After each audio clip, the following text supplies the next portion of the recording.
masih muda itu ada pikiran. Kalau ketemu yang senior kayak Kasam gini, mereka sebenarnya nggak tega ngomong, tapi sebenarnya di belakang mereka pasti ngomong ya. Dan Kasam suka dengar. Ya, yang eranya Kasam udah lewat lah, gitu ya. Ya, Kasam sih nggak sakit hati ya, memang udah lewat juga gitu ya. Tapi sebenarnya ada sesuatu yang nanti kita akan bahas di pelajaran kita hari ini ya. Nah, masalahnya di PPRG beberapa tahun yang lalu, 20 tahun yang lalu, Kasam menyampaikan tiga hal yang seringkali sekarang udah kemana-mana. Inilah dosa generasi ya. Yaitu apa? Yang pertama kita nggak menghargai generasi yang lalu. Dan yang kedua, kita tidak berperan di generasi yang sekarang. Dan yang ketiga, kita tidak mempersiapkan generasi yang akan datang. Nah, waktu itu Kasam sudah sampaikan di IGMN dan juga di PPRG, buat teman-teman yang di PPRG pasti ingat dan pasti itu menjadi semacam tesis ya, menjadi presuposisi ya, jadi semacam jadi kayak dalil bahwa gereja punya masalah nih di dalam hal itu ya.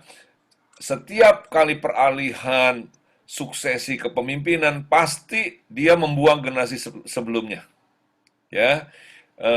Ya kalau dia nggak semuanya oke, tapi paling nggak 90% lakukan itu ya.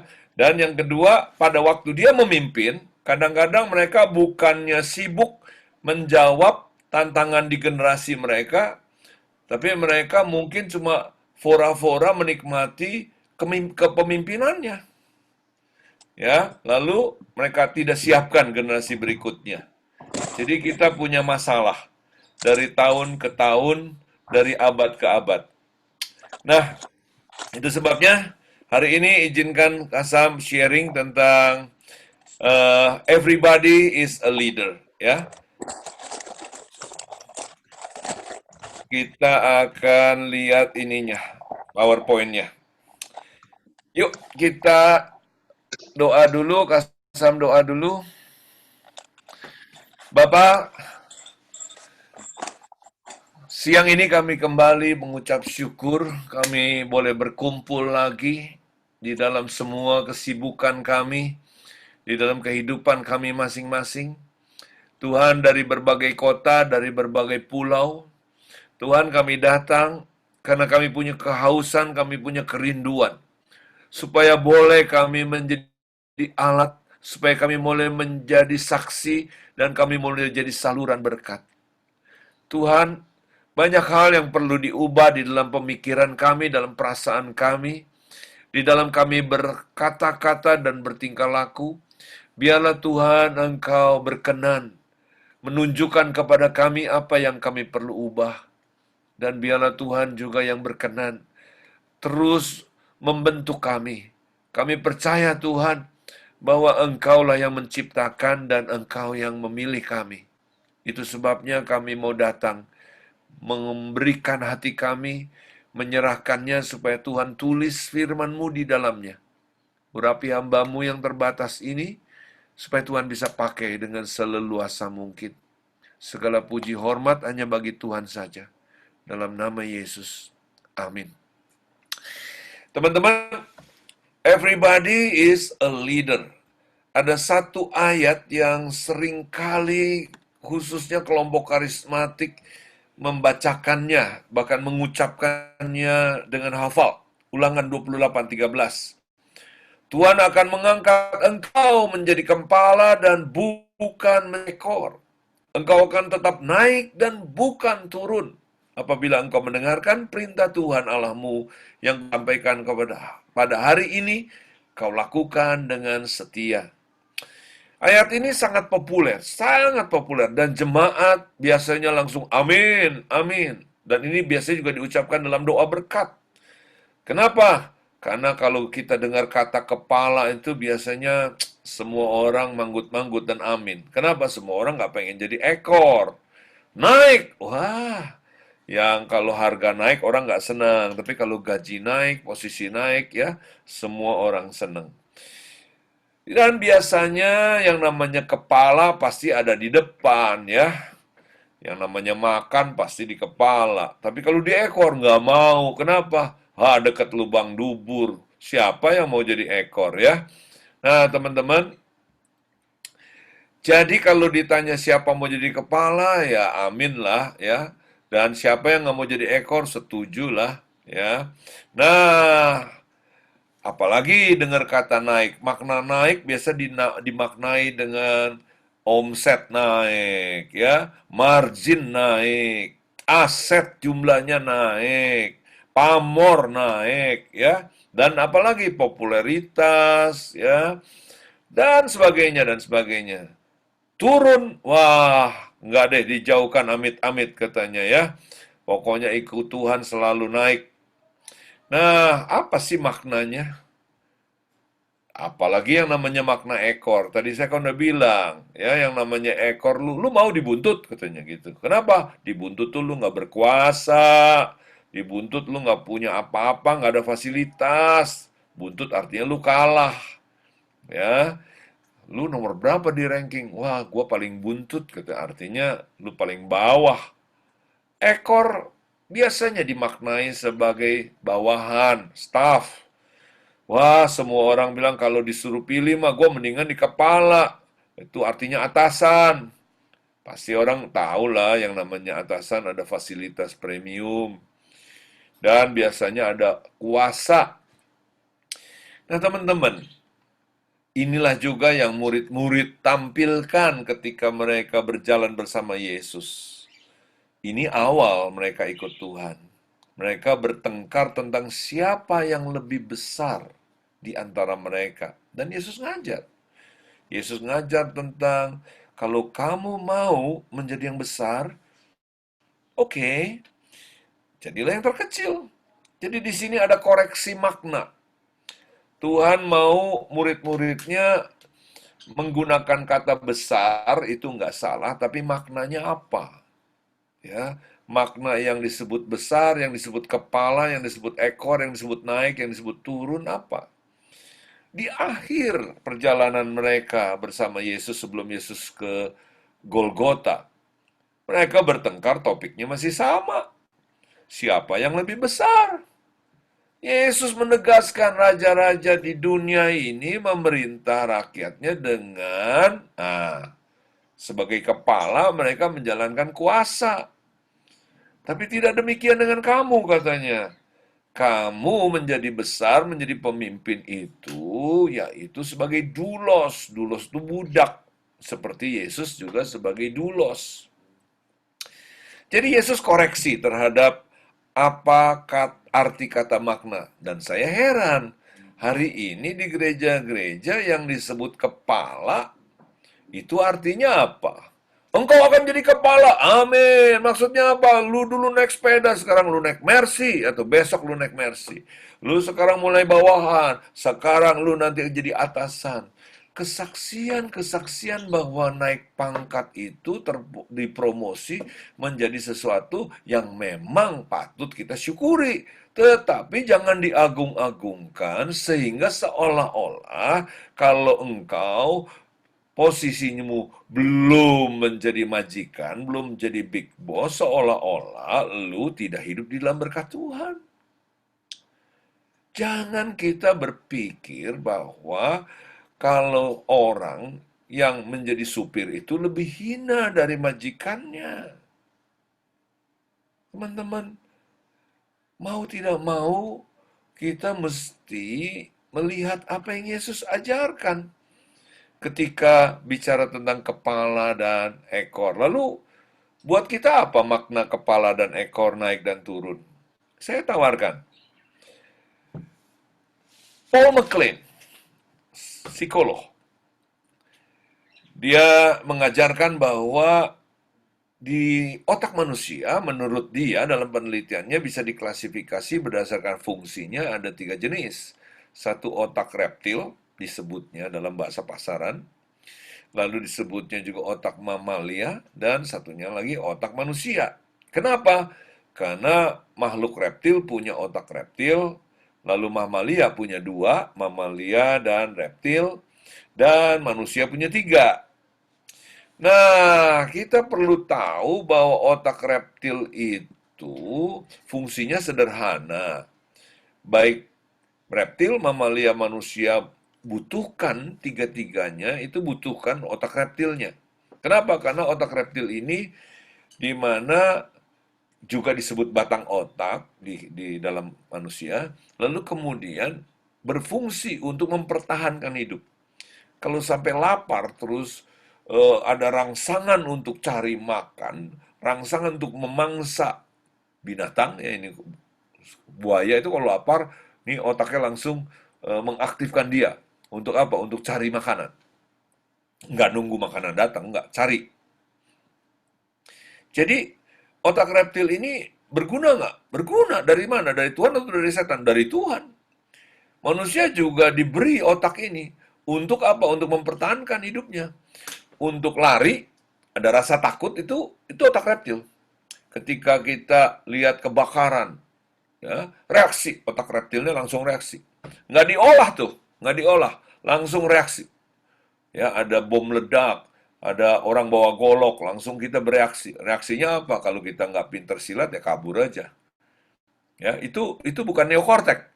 Itu kita nggak sempat analisa tuh. Ya, nah, tapi kalau binatang, misalnya buaya, dikunjungi sama dinosaurus, kabur si buaya. Tapi kalau si buaya ngeliatin domba gemuk, disamperin. Jadi fight, lawan, atau flight, kabur. Ya, memangsa atau menyelamatkan diri. Tapi ada satu lagi fungsinya di otak reptil, yaitu seks. Kebutuhan seks itu muncul di sini, ya, dikelola di sini. Nah, itu sebabnya seringkali kalau kita bilang, saya kan manusia, masih punya kebutuhan seks, itu pernyataan sedikit kurang tepat. Bukan sedikit, malah sangat tidak tepat. Kenapa? Emangnya manusia doang yang punya kebutuhan seks? Binatang reptil juga punya. Ya, justru mereka bersentra kepada otaknya yang mendorong mereka untuk kawin, ya, cari pasangan. Kenapa? Karena kalau enggak buaya punah dong di dunia, ya. Ular, buaya, kodok, itu kan reptil semua tuh. Nah, jadi dulu istilah, entah nih nenek moyang kita kok ngerti ya, kalau laki-laki yang nggak bener disebutnya buaya darat. Ya, buaya kan reptil, ya. Nah, kita masuk sekarang ke limbik, mammalian brain. Itu mengelola perasaan.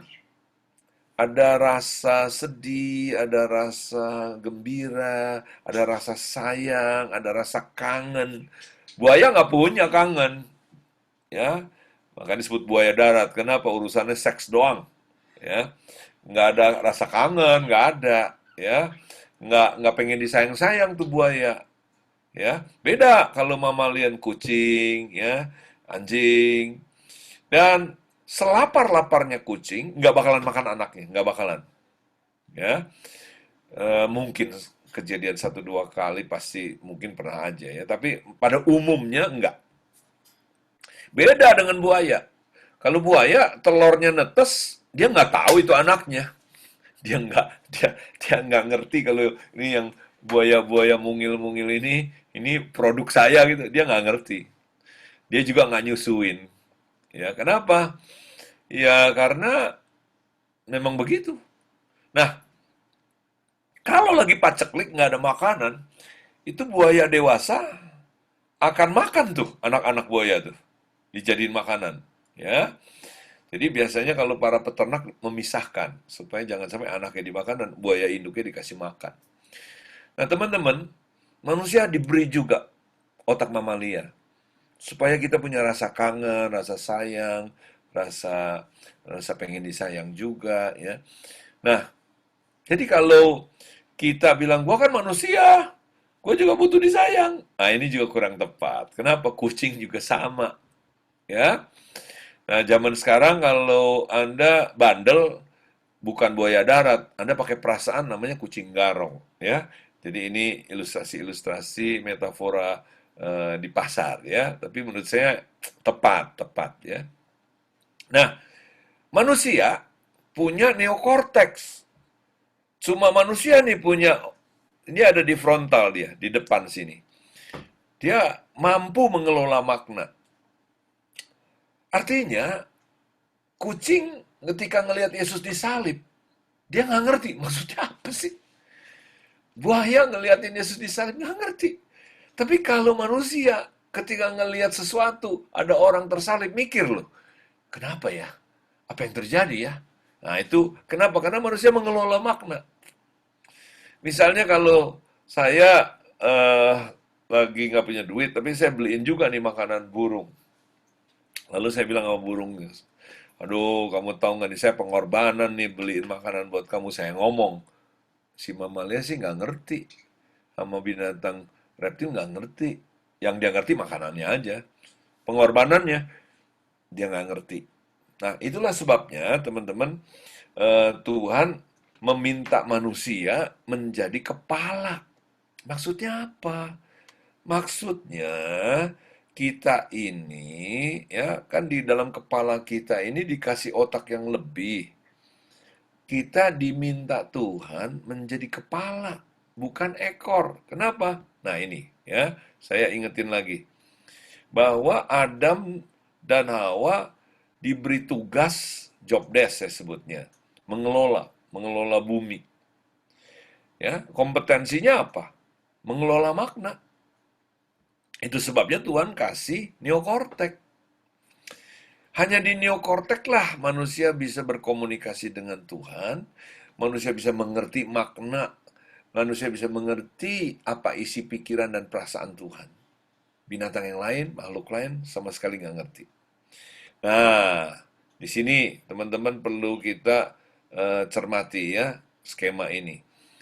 Jadi, yang disebut Tuhan menciptakan kita dan memanggil kita menjadi kepala itu artinya Tuhan memanggil setiap kita, Anda dan saya, menjadi pemimpin. Itu artinya kepala.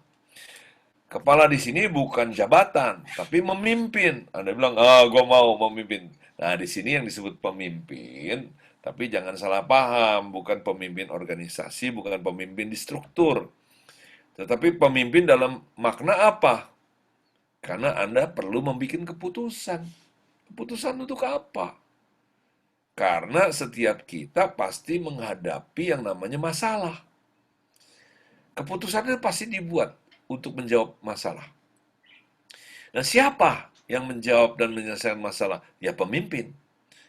Kalau Anda cuma menyebabkan masalah, Anda bukan pemimpin. Nah, Tuhan menjadikan kita kepala, artinya Tuhan menjadikan kita pribadi yang dapat menyelesaikan masalah. Itu maksudnya. Bukan jadi ekor, bukan jadi orang yang menyebabkan masalah atau hanya ikut ya, ikut menyebabkan masalah. Tapi kalau kita, Tuhan mau supaya diri kita itu bisa menyelesaikan masalah. Nah, itu sebabnya kalau kita ditaruh di sebuah keluarga atau di dalam sebuah keadaan, di sebuah situasi, lalu di situ ada masalah, itu artinya cocok udah dengan takdir kita. Jadi kalau Anda hadir dan tidak ada masalah, Anda perlu nanya, kok nggak ada masalah ya Tuhan? Itu sebabnya manusia adalah makhluk yang pasti dia mencari sesuatu untuk dia jadikan ini masalah. Contoh nih, contoh. Namanya Sony, orang Jepang. Dulu manusia belum belum menganggap kalau musik itu perlu dibawa-bawa. Ya, ada tape, ada hi-fi ya. Eh, satu set sound system itu di rumah ya, di bioskop, di toko. Tapi dibawa-bawa ya di mobil oke lah. Tapi kalau dibawa-bawa manusia belum kepikir. Tapi Sony menciptakan yang namanya Walkman. Ya, kenapa? Karena dia bikin, aduh seandainya musik bisa dibawa-bawa katanya. Nah, dia mengedukasi dari tidak ada masalah dijadikan masalah baru. Lalu dia kasih solusinya. Ya, Steve Jobs itu cuma meneruskan sehingga jadi iPod waktu itu. Ya, kemudian jadi yang lain. iPod itu bukan ide baru. itu ide sambungan dari Walkman. Nah, teman-teman, jadi manusia pasti diciptakan dan secara naluri dia ingin menyelesaikan masalah. Kenapa? Karena manusia diciptakan sebagai pemimpin. Semua, ya, semua. Anda laki-laki, wanita, udah tua atau masih muda, sejauh Anda sudah cukup dewasa, Anda adalah pemimpin. Dan untuk menyelesaikan masalah itu, Anda perlu bikin keputusan.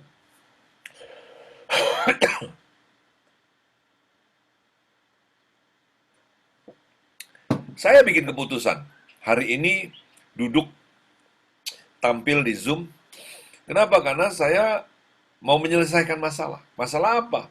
Saya ingin membagikan apa yang saya tahu kepada teman-teman yang mungkin belum tahu. Supaya apa? Supaya masyarakat yang saya coba create, komunitas yang walaupun jumlahnya nggak banyak ini menjadi komunitas, menjadi change agent, agen-agen perubahan. Nah, sebuah keputusan pasti ada konsekuensi. Konsekuensinya apa? Ya saya perlu siap-siap, perlu agak lebih repot, ya, perlu menyiapkan peralatan, menyiapkan waktu, menyiapkan state, menyiapkan rohani saya dan sebagainya.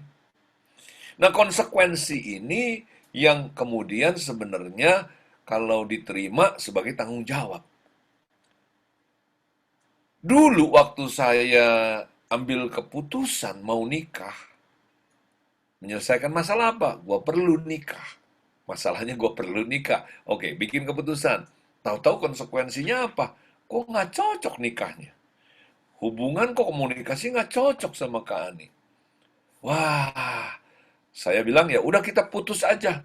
Nah ini artinya saya lari dari tanggung jawab.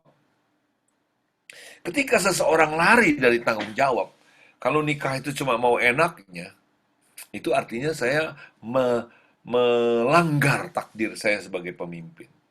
Saya melanggar takdir saya sebagai manusia.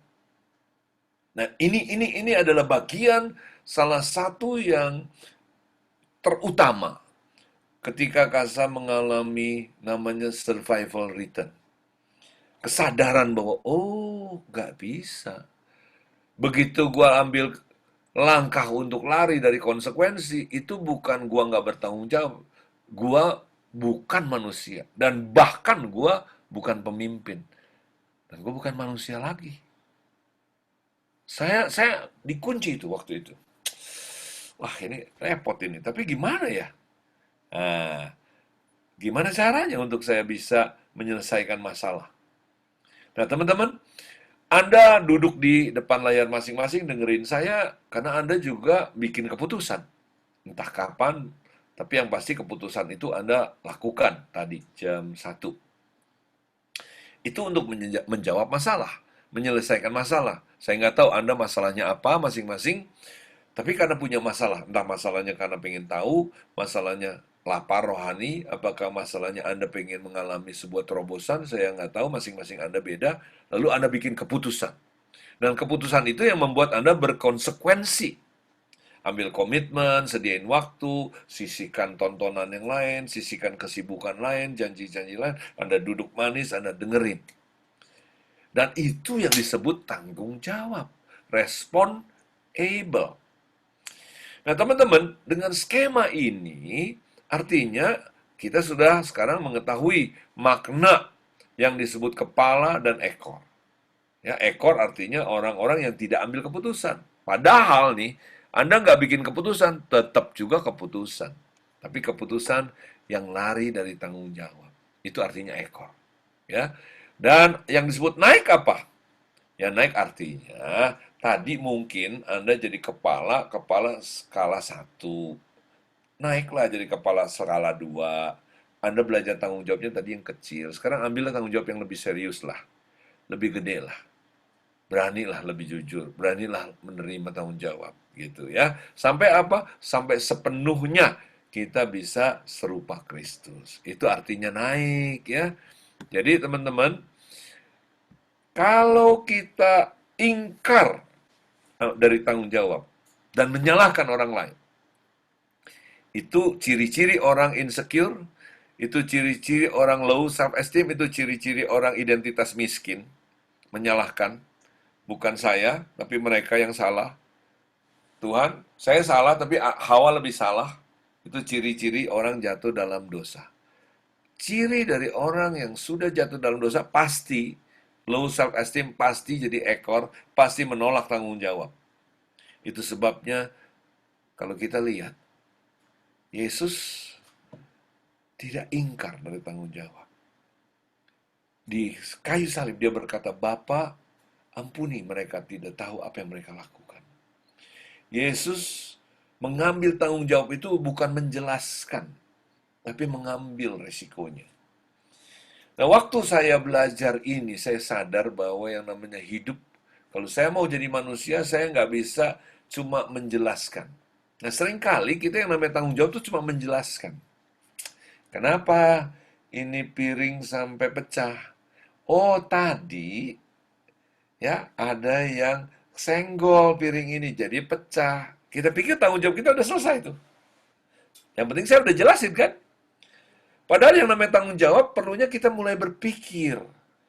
Tadi saya sudah lihat piring itu di situ. Kenapa saya tidak berusaha melakukan sesuatu untuk melindungi atau menghindarkan supaya piring itu tidak pecah? Nah, ini cara kita memikirkan ini sebagai bagian dari kemanusiaan kita. Nah, hari ini manusia ya dan juga kebanyakan umat itu yang namanya tanggung jawab adalah menjelaskan. Yang penting saya bisa jelaskan. Dan penjelasannya biasanya mau menunjukkan bukan salah saya. Dan kita bilang bahwa itu adalah tanggung jawab. Nah, teman-teman, kalau semua orang seperti itu, bayangkan bahwa kita ini wujudnya manusia, tapi sebenarnya kita tidak berfungsi sebagai manusia. Itu sebabnya kita perlu lahir baru. Itu sebabnya kita perlu lahir baru, ya. Nah, saya mau gambarkan kepada Anda sebentar. Mau gambarkan kepada Anda tentang gambaran ini ya. Kalau nggak salah dulu pernah saya kasih, tapi ini adalah kolom yang namanya rohani atau spiritual. Ini namanya kolom fisik. Ini metafisik. Ini fisik ya. Ini kolom tubuh. Ini kolom rohani. Nah, kalau Anda tahu, pernah lagi itu saya sharekan ya. Di sini di dalam alam rohani, ini di sini ada tumbuh-tumbuhan. Sorry, di dalam alam fisik maksud saya ada tumbuh-tumbuhan. Ya, kemudian ada apa? Ada binatang. Lalu kemudian ada apa lagi? Ada manusia. Lalu di dalam alam rohani, di sini dia ada hewan. Ada hewan, ada malaikat. Di sini ada manusia.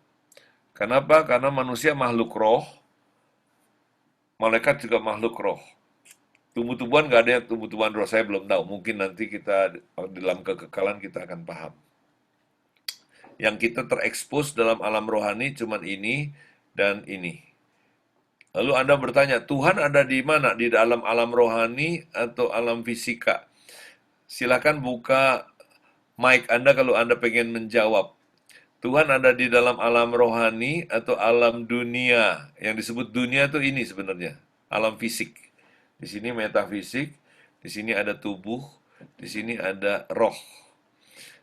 Tuhan ada di mana? Ada yang bisa jawab? Dua orang? Di keduanya, Kak. Oke, satu orang lagi yang lain? Nggak ada yang jawab? Oke, benar jawaban Sependapat, arti. dua-duanya. Iya, jadi kalau ada yang bilang Tuhan itu cuma adanya di alam roh, Anda keliru.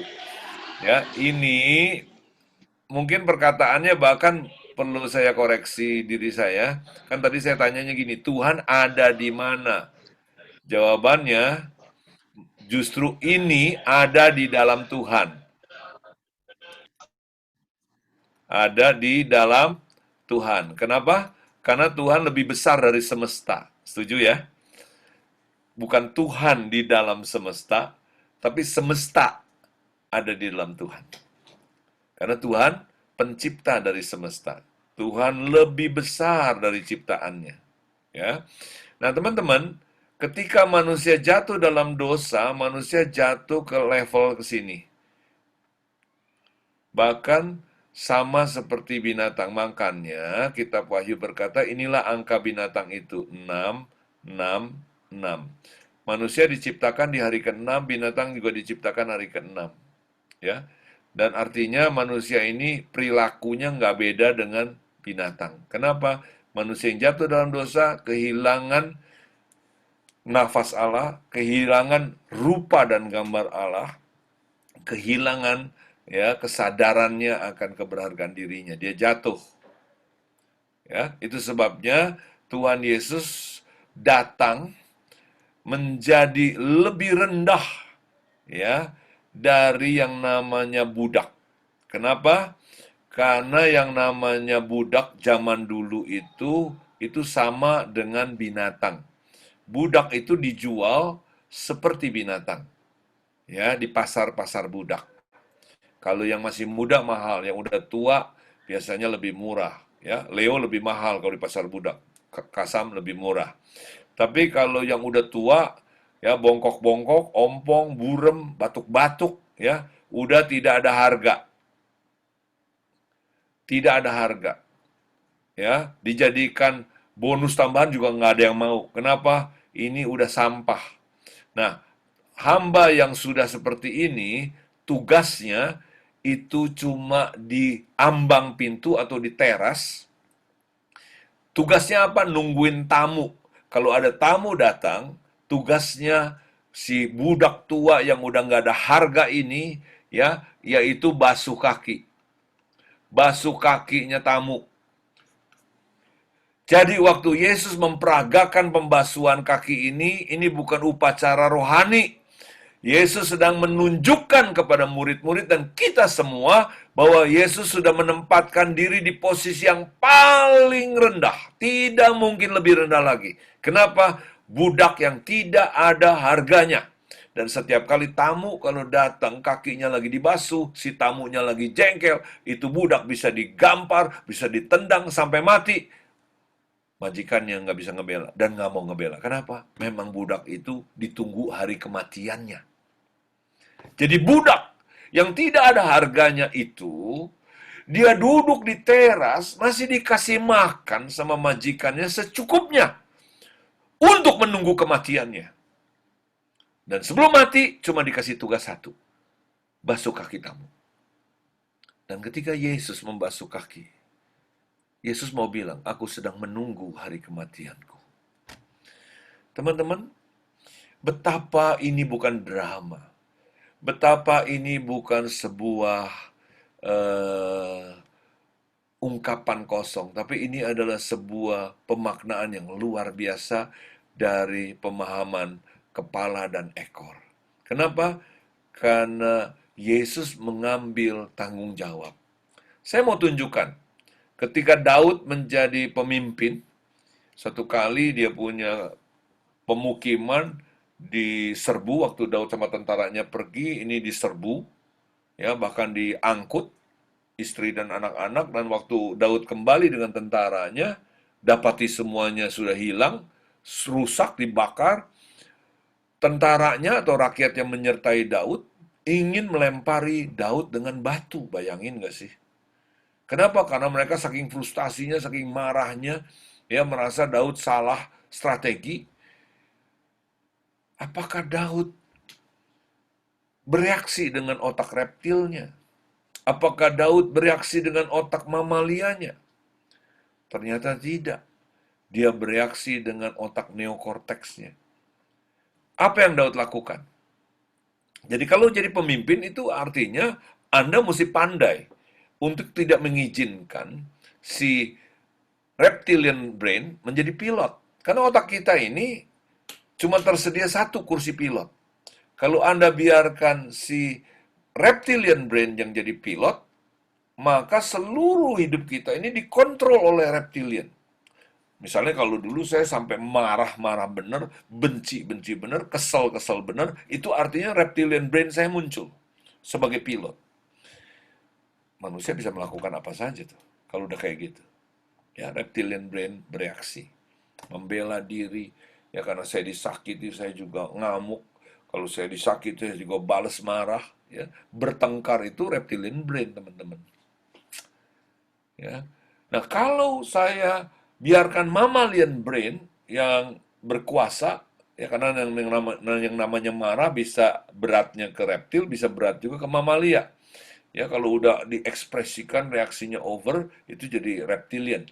Ketika saya marah cuman karena geram, ya, atau kesel, sedih, ya, orang yang putus cinta sampai nggak mau makan, itu artinya apa? Mammalian brainnya menjadi pilot. Sampai kemampuan untuk mempertahankan hidupnya, nggak mau makan, nggak mau tidur, nggak bisa apa-apa. Itu sampai lumpuh pertahanan untuk hidupnya. Nah, teman-teman, jadi Daud dalam keadaan seperti itu menunjukkan kepada kita di Samuel 30. Ya, inilah bagusnya kalau kita belajar psikologi ya. Jadi apa yang ditulis di Alkitab kita bisa pahami sebagai sebuah makna yang lebih konkret, lebih jelas. Bukan berarti psikologi mengatasi Alkitab, bukan. Tapi kita membuat kita memahami. Sama seperti ilmu bahasa. Dapat membuat kita mengerti Alkitab. Ya. Nah, Daud menguatkan kepercayaannya kata kepada Tuhan. Apa sih yang sedang terjadi? Ya, saya kasih gambar. Jadi karena Daud ketika menghadapi ancaman, dia tidak bereaksi dengan otak reptilnya, dia tidak bereaksi dengan otak mamalianya. Kalau ditanya apakah dia kesel, iyalah anak istrinya hilang, diculik juga. Apakah dia nggak sedih? Iyalah. Dia punya harta juga, rumahnya, tendanya semua diserbu, hilang, dibakar. Tapi otak neokorteksnya, dia mampu kuasai untuk dia mempertetapkan kepercayaan. Percaya ini kan masih ingat ya, wadah, ya, bahan baku, kwitansi, ya, perenungan. Nah, karena ada sudah kondisi yang sudah solid di dalam pikiran benaknya Daud, dia bisa mempertahankan kepercayaannya kepada Tuhan. Akibatnya apa? Dia bisa tenang. Coba kalau lagi itu Daud nggak tenang, ya mungkin dia ngamuk, dia hadapi rakyatnya, dia hukum, dia bantai, situasi lebih kacau. Ya, nah kita lihat lagi situasi yang lain yang Daud alami. Ketika dia menghadapi Goliat, Saul menawarkan pedangnya, ketopongnya, baju zirahnya. Bahkan Saul melecehkan, kamu nggak mungkin lah bisa menghadapi orang Filistin. Kan kamu masih muda, sedangkan si Filistin itu dari mudanya udah jadi prajurit, kan kamu cuma gembala. Itu fakta memang. Tapi kadang-kadang fakta itu belum tentu kebenaran. Kenapa? Karena Daud punya fakta yang lain yang menjadi kebenaran. Daud berkata, saya udah biasa menggembalakan kambing domba milik ayah, dan kalau ada singa dan beruang, ya menerkam seekor dari saya punya domba, saya samperin, saya hajar. Wah beda nih kalau gembala lain, ada singa, kita punya 5 domba, lalu ditinggalin satu lah buat umpan, ya supaya yang 4-nya bisa diselamatin, lalu singanya makan tuh yang satu. Kalau Daud enggak lu, 5-5-nya diselamatin. Kalau sampai ada satu kena terkam, Daud bukan lari, disamperin tuh singanya, dia rengut katanya janggutnya, ya dihajar sama dia. Ah, ilmu apa kita nggak tahu. Ya, lalu kemudian Daud berkata bahwa saya akan bikin tuh orang Filistin bongsor itu supaya sama seperti salah satu binatang itu, sebab dia telah mencemooh barisan dari Allah yang hidup. Ya, Daud marah karena si Goliat menghina nama Tuhan. Ya, dan Daud berkata apa? Tuhan yang telah melepaskan aku dari cakar singa dan cakar beruang. Jadi Daud betul-betul ketika menghadapi beruang dan singa selama ini, saya percayalah nggak mengandalkan cuma kemampuan bela diri ya. Sampai hari ini belum ada ya perlombaan dulu, zaman dulu ya, gladiator ya, manusia diadu sama binatang. Eh, saya belum belum lihat bagaimana sih hari ini kita bisa seorang ahli bela diri ya, sebutlah kayak Muhammad Ali dihadap, dikasih beruang, dikasih singa, gimana tuh caranya dia eh, membunuhnya ya. Tapi rupanya Daud, saya sih nggak percaya kalau dia punya ilmu bela diri tuh. Saya percayalah Daud menyerahkan diri, meminta Tuhan memimpin. Jadi setiap kali ada singa dan beruang, dia betul-betul mengandalkan kekuatan Tuhan, mengandalkan penyertaan Tuhan, dia hadapi dan dia punya kekuatan tersendiri lah.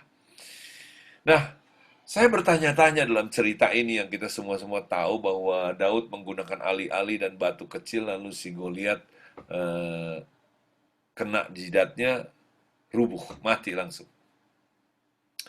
Saya pernah selidiki cerita ini lebih seksama dan saya tidak menemukan ada petunjuk bahwa Tuhan memberikan perintah kepada Daud untuk maju menghadapi Goliat. Jadi saya punya ruang untuk berasumsi. Ini Daud ini digerakkan oleh Roh Kudus di hati atau Daud melakukannya atas inisiasi sendiri. Kenapa? Karena Alkitab nggak memberi petunjuk. Jadi ada dua pilihan nih. Satu, memang digerakkan oleh Tuhan, walaupun nggak ada petunjuk. Satu lagi, inisiasi. Yang pasti nggak ada penjelasan verbal bahwa Tuhan menggerakkan, Tuhan memimpin, Tuhan memerintahkan. Nah, ya oke, kalau memang Tuhan menggerakkan di hati Daud, tiba-tiba ada keinginan, pertanyaan lagi, Daud punya kepastian gak sih bakalan menang atau kalah? Kalau lihat dari pernyataannya, dia sangat pede, sangat punya keyakinan. Kenapa? Karena dia punya dasar kwitansi bahwa imannya itu sudah terbentuk ketika dia ngadepin singa dan beruang. Dan saya percaya sebelum ngadepin singa dan beruang, dia juga udah sering merenung. Sehingga terciptalah kwitansi itu di dalam dirinya, dan ada kepastian kalau dia ketemu singa dan beruang, pasti mati nih. Dan ketika dia hadapi, beneran mati. Nah sekarang dia ngadepin Goliat kan? Wih, gimana nih? Tapi berdasarkan pengalaman dia dan kwitansi imannya, dia punya punya confident, dia punya keyakinan, kepastian. Dia punya bahan baku, dia punya wadahnya. Nah, oke. Tapi seandainya dia berinisiasi, bukan digerakkan oleh Roh Kudus, ya boleh juga kan? Yang menarik adalah saya mulai mikir, kalau dia tidak digerakin Tuhan, tapi dia berinisiasi. Yang menarik adalah mungkin dia berpikir gini, ya pasti sih saya bisa menang, wong singa sama beruang juga menang. Tapi kalau yang ini menang nggak ya? Ya mungkin begini, seandainya saya kalah dan mati, ya nggak apa-apa juga lah. Kenapa? Nggak ada salahnya kan saya nyoba. Toh saya nyoba ini bukan dosa. Saya melakukan ini kan bukan dosa. Daripada dia ngejek terus, si Goliat. Yang kedua, saya lagi pikir ketika dia berhadapan sama Goliat, Goliat bilang, anak kecil, lu kira gua anjing, lu pakai tongkat lu. Lalu disambut sama Daud. Bongsor, lu boleh pakai pedang dan pakai segala peralatan canggih. Aku pakai nama Tuhan, bukan tongkat. Aku pakai nama Tuhan. Aku datang dengan nama Tuhan. Wih, Tuhan di sorga ngedengar nama dia disebut sama si Daud yang mungil ini. Tuhan bilang, oke Daud, mari kita team up, kita kerjasama, kita beresin. Ya, jadi ketika Daud lempar tuh batu, saya lagi pikir, ya, imajinasi saya berpikir gini, jangan-jangan Tuhan tangkap tuh batu, ya, dilanjutin sama bogemnya, das, ya, kena jidatnya Goliat itu bukan batu, tangan Tuhan, ya, sehingga Goliatnya langsung rubuh. Nah, yang saya mau cerita dan saya mau sharekan adalah, kok bisa ya Daud punya ketenangan, kok Daud bisa melakukan hal-hal ini? Ini mungkin kita bisa sebut aja mujizat, tetapi ingat loh, mujizat sih mujizat, tapi kalau nggak ada kemampuan mengelola, ya, yang namanya kepala, hal ini nggak bisa terjadi dengan baik. Mari kita lihat. Yesaya berkata, Dengan bertobat dan tinggal diam, kamu akan diselamatkan. Dalam tinggal tenang dan percaya terletak kekuatanmu. Jadi kita melihat skema ini, tadi di dalam Daud kita lihat dengan percaya kepada Tuhan muncul tenang. Dan kalau dua ini dikombinasikan, Anda belajar mahir tinggal tenang. Apa sih tinggal tenang itu? Ya, tinggal tenang itu adalah kesadaran bahwa Anda itu menyadari dirimu dan menyadari Tuhan. Ya, semoga saya bisa tulis ya. Bisa ditulis nggak ini? Oh bisa. Jadi apa sih yang disebut tinggal tenang? Tinggal tenang itu sadar.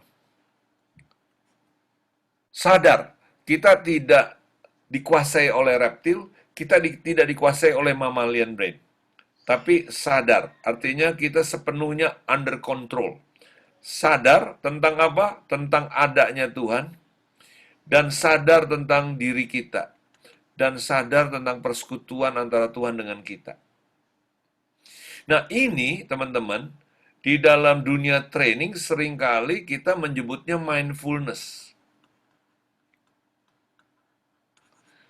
Dan untuk belajar mindfulness, orang-orang melakukan meditasi. Nah dulu, saya seringkali dibilang, jangan lu meditasi itu sesat, mengosongkan pikiran. Sebenarnya meditasi itu bukan mengosongkan pikiran, tetapi belajar mengendalikan kesadaran. Ya, jadi boleh nggak orang Kristen meditasi? Boleh, bahkan saya anjurkan untuk kita belajar. Kenapa? Karena kalau kita nggak belajar melatih kesadaran kita tentang Tuhan dan kesadaran kita tentang diri kita, itu seringkali kita cuma menjalankan mammalian brain sama reptilian brain. Jadi kalau Anda di pesawat tiba-tiba goyang, ya, itu paling sering tuh. Oh, di pesawat paling goyang, saya lihat yang karismatik langsung kelihatan tuh. Darah Yesus, darah Yesus, darah Yesus. Nah, itu saya dalam hati, dia berdoa bukan dengan kesadaran tinggal tenang. Dia berdoa dengan senyo dan cemas. Dia bukan berdoa dengan iman. Apa yang perlu Anda pelajari? Anda belajar tentang sadar. Sadar saya punya Tuhan. Sadar saya juga sudah menerima janji Tuhan. Sadar Yesus telah mati buat saya. Sadar kalau saya mati, firman Tuhan berkata, saya akan disambut oleh dia. Tinggal tenang. Nah ini perlu berlatih. Ini nggak bisa datang sendirinya, nggak bisa ditumpangin tangan, terus tiba-tiba Anda mampu. Nggak, ini perlu berlatih. Sehingga Anda tidak terkendali oleh mammalian brain dan reptilian brain. Dan ini saya pelajari teman-teman ketika saya mau belajar bangkit dari saya punya masa lalu itu, ya. Nah, itu sebabnya hari ini kita selesaikan bagian ini untuk kita masuk ke dalam diskusi. Ya, habis ini kita akan masuk bagian yang kedua. Oke, silakan Herwin bantu saya untuk diskusi. Pertanyaan mau diketik silakan, lebih baik diketik. Mau ditanyakan langsung juga saya sangat senang. Silakan. Asal menjadiin host, Kak. Oke, saya belum jadikan kamu host.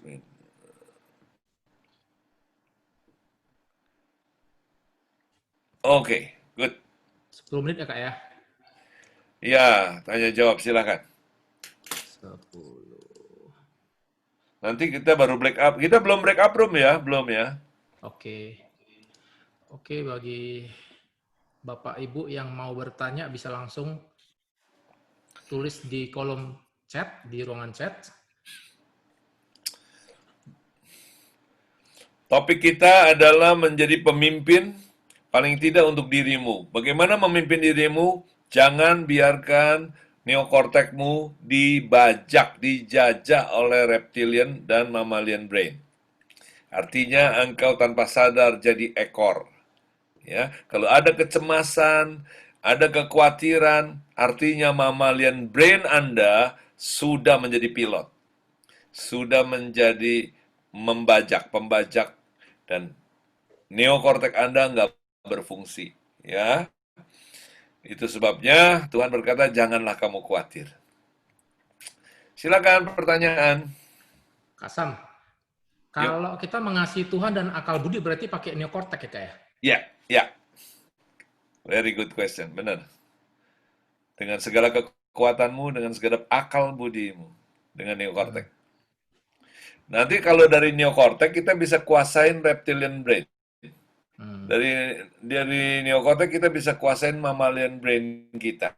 Makanya kalau lagi ayah saya sebelum meninggal itu atau udah meninggal, kan matanya dibuka, disorot kan pakai senter kan. Kalau dia nggak bergerak, artinya batang otaknya udah mati. Kalau batang otak udah mati, manusia dinyatakan meninggal. Ya. Artinya reptilian brain dia udah nggak berfungsi. Oke. Pupil mata itu sebagai reaksi terakhir. Kak Sam mau nanya dong. Silakan. Kak Sam mau nanya. Silakan. Halo Kak Sam. Ya, silakan. Wah, signalnya jelek nih. Kak Sam. Suara aja nggak apa-apa, silakan. Halo. Ya silakan Bu. Nggak dengar Kak Sam dia. Kak Sam, aku mau tanya dong. Yuk. Kalau pembaharuan budi itu berarti yang diperbaharui berarti juga tetap neokortex ya, Kak? Maksudnya lebih digunakan gitu ya? Lebih dimaksimalkan. Ya, jadi yang namanya perasaan itu pasti muncul dari apa yang kita pikirkan. Jadi kalau yang namanya perasaan karena kita kesundut api, itu perasaan yang namanya primer. Kesundut api itu kan kita nggak tahu kan, belum mikir kan, begitu kesundut, baru kita mikir kan. Lalu ketika kita mikir, muncul lagi perasaan yang kedua. Nah itu pikiran dan perasaan itu udah dalam kendali kita. Perasaan yang muncul pertama belum dalam kendali kita. Misalnya tiba-tiba kita, kalau saya lagi main burung nih, tahu-tahu burung saya ngegigit di sini kan, si burung suka nemplok sini, tahu-tahu gigit gitu. Kan kaget kan? Nah itu reptilian brain saya itu sama mammalian brain saya kerja tuh. Itu perasaan yang muncul sebagai primer, belum terkendali. Tapi ketika langsung otak saya bilang, oh ini burung, bukan ular, oh ini bukan bahaya, tenang aja. Nah itu sudah dalam kendali. Oke Kak Sam, ada yang nanya nih Kak Sam dari Kak Martin. Tolong jelaskan lebih detail lagi tentang makna. Dari siapa? Dari Kak Martin Setiadi. Oke, jadi Martin, manusia diberi kemampuan mengelola makna. Dari mana saya tahu? Dari kitab Kejadian mengatakan Adam diberi kuasa memberi nama. Nah, memberi nama itu bukan sekedar nama panggilan. Kamu meong, kamu guguk, ya, kamu namanya burung, bukan. Tapi manusia sebenarnya juga diberi makna. Manusia memberi makna kepada makhluk-makhluk itu. Contohnya, yang namanya logam, kuning cemerlang, berat, itu tidak pernah tahu kalau dia mahal. Binatang lain nggak pernah tahu itu mahal, tapi manusia tahu, namanya emas. Nah, si emas nggak pernah tahu kalau dia mahal. Tapi yang menciptakan dan memberi makna itu mahal siapa? Ya manusia. Ada batu kristal, bening, bisa dipoles, jadi sangat mahal. Si batu nggak pernah tahu kalau dia mahal. Tapi manusia memberi makna, ini berlian, ini diamond, ini mahal. Nah, ya. Manusia nggak ngerti, binatang lain nggak ngerti kalau roda digabung jadi sepeda, jadi mainannya Andreas nih yang berulang tahun ya. Tapi manusia bisa meng-create sepeda juga jadi macam-macam bentuknya. Dimatiin sama si Andreas. Malu, Sam. Lupa. Gak apa-apa. Namanya juga kita keluarga. Lanjut, Dre. Oke, silakan lanjutkan. Tapi Oke, poinnya itulah yang namanya mengelola makna. Ya, Martin, oke ada Kak Sam, pertanyaan ada lain? 2 pertanyaan lagi Kak. Yang satu dari Kak Robi Kumala. Kak Sam, bagaimana cara membuat neokorteks kita sebisa mungkin tidak dikendalikan oleh otak mamalia atau reptil kita ya? Good question. Pertama, yang tadi Kasam sudah ajarkan. Pertama, harus dilatih kesadarannya. Nah, ini yang saya pikir di dalam kekristenan kita miss. Kenapa? Karena kita kalau udah ngomong yang namanya meditasi, oh ini punyanya Buddhis. Ini jangan-jangan ada ajaran spirit yang lain. Sebenarnya meditasi itu adalah sesuatu yang perlu kita pelajari dalam konteks kita, di dalam dasar-dasar firman Tuhan yang kita imani, ya. Dan itu nggak ada salahnya, sama kayak kita olahraga, ya. Yaitu apa? Kita belajar untuk mengelola kemampuan kita untuk tinggal di dalam kesadaran kita. Itu perlu dilatih. Jadi, Robi, langkah pertama, belajar untuk mengelola tinggallah tenang. Alkitab banyak sekali. Be still and know that I am God. Duduk, tenang, diamlah, dan ketahui akulah Allahmu. Jadi, kita perlu berlatih. Nah, sebenarnya orang-orang Kristen zaman dulu, Kristen purba, ya, itu seringkali bermeditasi, seringkali retreat, itu sedang melatih kemampuannya untuk tinggal tenang. Sayangnya gereja sekarang lebih hingar-bingar, ya, justru kita kurang latihan. Kurang latihan untuk tinggal tenang. Latihan rame-ramenya kayaknya udah cukup deh kita. Lompat-lompatnya, nari-narinya. Tapi latihan untuk tinggal tenangnya yang kurang. Ya, padahal latihan tinggal tenang itu sehari 15 menit juga udah cukup. Ya, latihan untuk tinggal tenang. Itu perlu berlatih. Nanti Kak Sam akan ajarkan dan Kak Sam akan bimbing kalian. Itu, Erwin. Oke, ada 2 pertanyaan lagi nambah lagi nih. Ini Gak satu apa-apa. lagi, Gak satu apa-apa, dari kita Kak cukup waktu. Evina. Kita cukup waktu. Ya, apakah sikap spontan itu reaksi reptilian, misalnya seorang orang sanguin yang cenderung impulsif, dihubungkan dengan Daud melawan singa? Harusnya dengan perhitungan manusia pada umumnya, reaksi normal adalah lari. Apakah karena rasa tanggung jawab itu yang membuat Daud mengalahkan reaksi normal? Oke, kalau menurut saya ketika dia menghadapi singa, sesangwin-sangwin yang namanya singa tetap bukan kucing bongsor. Kalau pernah kita melihat singa mengaum, memang harus kita akui loh. Auman singa tuh bikin lutut lemes, ya. Di mana, di taman safari gitu atau di beberapa taman. Saya kan pernah ke South Africa juga di safarinya di situ. Ya itu namanya singa walaupun pakai kaca kalau dia ngaum, saya kan terlindung kaca tetap lutut lemes. Ya memang getarannya singa itu disebutnya wibawa ya. Jadi saya nggak yakin ini karena sanguin.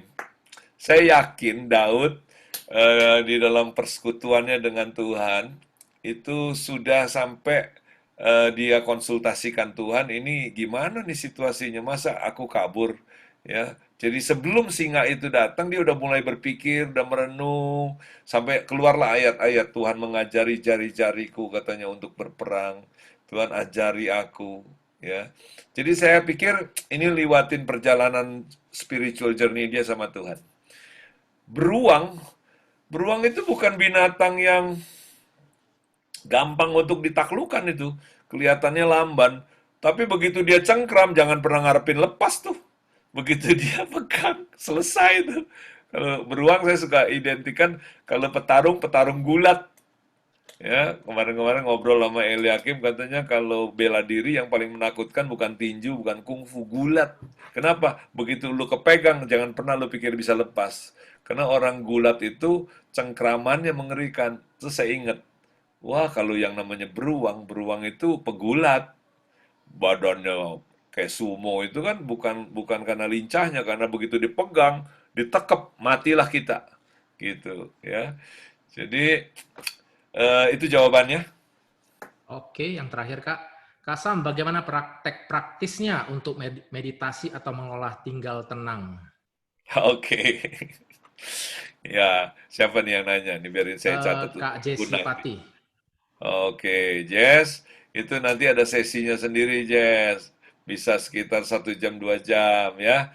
Tapi kalau mau dapat contekannya, ya, jadi kita itu, apalagi kayak kamu yang ngelatih para pebasket ya, olahragawan, itu salah satu yang mesti diajarkan justru tinggal tenang. Kenapa? Karena dengan tinggal tenang dia masuk ke dalam satu suasana yang dia full, yang namanya full konsentrasi. Satu kali Michael Jordan itu di dalam udah mau penutupan, udah mau habis waktu itu, dia masih ketinggalan beberapa poin. Tapi menurut orang nggak mungkin lah dia bisa menang. Nah, saat itu kemudian dia tiba-tiba dia masuk ke dalam genius state. Ya, dia masuk ke dalam genius state. Nah, genius state itu adalah kemampuan kita berfokus sampai kita tidak lagi menyadari yang lain. Sebenarnya tiap kita sekali-kali pasti pernah, entah kapan, ya.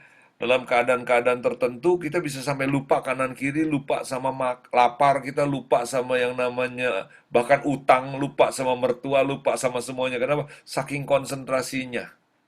Ya pasti pernah. Kita pasti pernah. Dan kadang-kadang kita lagi sakit pun kita lupa sama kondisi sakitnya. Contohnya, saya lagi ngadepin kecelakaan cici saya sama mama saya dulu. Saya bisa dari Cipayung itu naik sampai ke Bogor, saya masih umur sekitar 11-12. Ya. Juga pernah yang kedua, saya ngalami kebakaran di toko saya. Itu genius state banget. Lincah banget nyelamatin barang-barang gitu ya. Sampai lupa lah sama keadaan. Nah, tapi kalau genius state ini nggak dilatih, itu cuma munculnya hanya keadaan tertentu. Dan biasanya malah karena ada unsur reptiliannya. Nah, bisa nggak kalau kita ini namanya genius state itu dilatih? Di Alkitab banyak contoh. Elia, waktu dia ngalami kelemahan, dia pergi ke Sungai Kerit, dia berpuasa di situ 40 hari. Ya, itu adalah melatih tinggallah tenang. Makanya kalau saya ajak doa puasa 10 hari nanti adalah untuk melatih itu. Ya, jadi Jesse, pertanyaan ini bahaya buat kamu. Nanti kalau saya ajak kamu nggak mau, awas ya. Jadi berlatih doa puasa itu bukan sekedar nggak makannya, tapi berlatih untuk kita tinggal tenang dan genius state kita. Nah, memang dalam hal ini makanan dan sebagainya menolong kita kalau kita nggak makan itu lebih mudah untuk melatih tinggal tenang itu. Ya, harus kita akui di kalangan Kristen ini tidak dikembangkan. Dan teman-teman yang non Kristen kayak Buddhis, ya, kayak agama-agama yang lain mereka mengembangkan. Sayangnya kita berasumsi bahwa karena ini dilakukan oleh teman-teman dari agama lain, lalu berarti ini harus kita tolak. Kenapa? Wah, ini ada spirit-spirit yang lain nih. Ya, sayang sekali kita nggak cukup nggak cukup cerdas gitu untuk melihat yang mana sesat, yang mana yang tidak gitu ya. Praktis-praktis yang baik dibuang. Salah satunya, Jesse, bagaimana kita bermeditasi adalah juga dengan melatih napas dengan teratur. Ingat, seringkali kita nggak lupa yang namanya makanan materi itu bukan dari mulut saja. Tapi makanan yang disebut materi juga dari hidung. Kenapa? Kalau kita makan sampai ke darah, nggak ada oksigen, itu nggak bisa jadi energi. Bahan bakar kita ada dua. Satu lewat sini, satu lewat sini. Mobil, kalau diisi bensin nggak dikasih udara, mobilnya nggak jalan. Ya, yang kasih tahu saya ini Pak Nathan Setiabudi, Ketua PGI. Dia bilang, Sam, kita kalau nggak ngelatih napas kita, Anda tahu nggak, suplai oksigen ke otak itu nggak bisa teratur. Perhatiin deh, kalau Anda lagi nonton horor, kita suka lupa napas loh. Pas udah selesai, ya, atau kita nonton film tegang, ya, film tegang. film thriller, apa film yang action-action, sampai lupa napas. Orang marah biasanya lupa napas. Kenapa? Lupa napas. Jadi salah satunya nanti kita belajar mengelola emosi adalah kalau kita punya kesadaran untuk kita kontrol napas kita. Orang yang belajar kontrol napas cenderung bisa mengelola emosi. Apalagi kalau kita punya renungan firman Tuhan yang udah kuat. Ini kombinasi yang sangat bagus. Ya, jadi seperti itu. Kita lanjut ya, Win. Teman-teman kita lanjut ya. Ya, Kak. Saya teruskan dengan, wah ini malah saya mesti dikembalikan jadi host nih. Atau kamu kasih saya share screen, Win.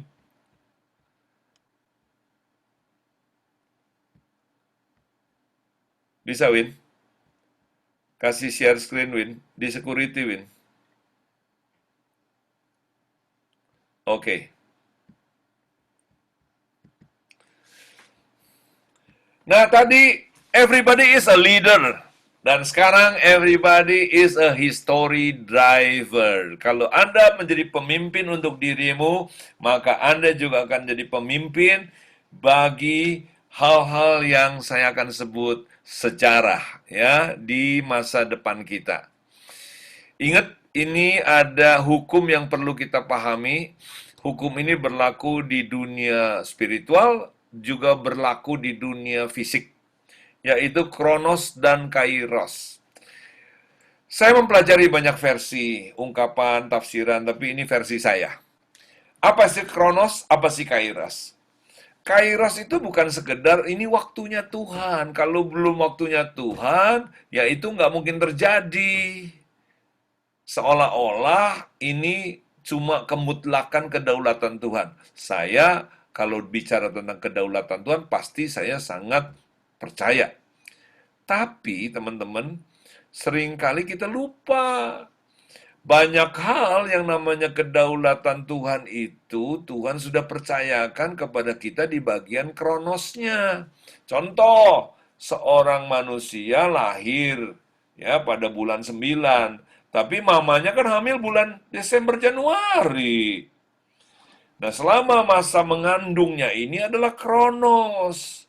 Nanti waktu lahirnya itu kairos. Memang dia lahirnya jam berapa, tanggal berapa, ya tentu ada bagian dari kedaulatan Tuhan. Tapi jangan lupa, ada bagian kronos, ada bagian tanggung jawab wanitanya atau ibu dan bapaknya. Dan ketika lewatin kronos, itu pasti satu suasana yang penuh dengan apa? Penuh dengan banyak proses. Ya, memang kalau udah kairosnya sih semua seneng. Kronosnya yang repot, ya. Seorang juara bulu tangkis dunia, terima piala di All England, ya. Apa nggak ada kronos? Ya ada. Apa itu kronosnya? Lagi dia latihan, lagi dia merasa bosen, merasa putus asa, ya. Nah, apapun yang kita lakukan, ingat, itu adalah bagian kronos. Kairosnya kapan? Kalau jumlah kronos yang diperlukan cukup, maka kairos pasti datang. Anak 9 bulan 10 hari di kandungan itu udah cukup. Pasti lahir dia. Ya. Kairos itu pasti datang kalau ada kronos. Tapi jangan pernah mengharapkan kairos kalau kronosnya kita nggak pernah ambil bagian. Jadi, we do the best. God do the rest. Mari kita lihat. Ya, di dalam kita dalam kronos kita jangan lupa bahwa itu adalah proses belajar. Makanya kita perlu belajar dari mana. Nah, ini yang seringkali dilupakan. Nah, ini topik akan sangat relate dengan apa yang tadi saya ngobrol dengan Leo. Kita seringkali lupa bahwa yang namanya rencana Tuhan itu nggak pernah selesai di satu generasi. Coba kita lihat, ketika Tuhan berjanji kepada Abraham, selesai Abraham meninggal, apakah rencana Tuhan itu genap? Belum loh. Dia cuma punya anak satu loh, ya satu lagi Ismail. Ketika Ishak mati, Apakah rencana Tuhan genap? Enggak loh. Yakub mati? Enggak loh. Yusuf mati. Malah bangsa Israel jadi budak. Seolah-olah rencana Tuhan itu bubar. Jadi kita perlu pahami bahwa kalau kita di generasi kita nih, generasinya Leo, generasinya Jesse, ya, di generasi kalian, rencana Tuhan itu mata rantai yang bisa berupa sambung demi sambung, ya. Nah, ini. Itu sebabnya kita perlu belajar dan hargai sejarah. Ada iman dari orang-orang yang terdahulu, ada hikmat, ada pengalaman, dan kita juga memberi kontribusi di zaman kita, dan kita perlu sambung kepada generasi yang berikut. Ada koneksi, ada influence, ya. Seringkali banyak generasi ini melupakan, yang saya sebut dosa 3 generasi, melupakan, membuang semua sejarah generasi sebelumnya.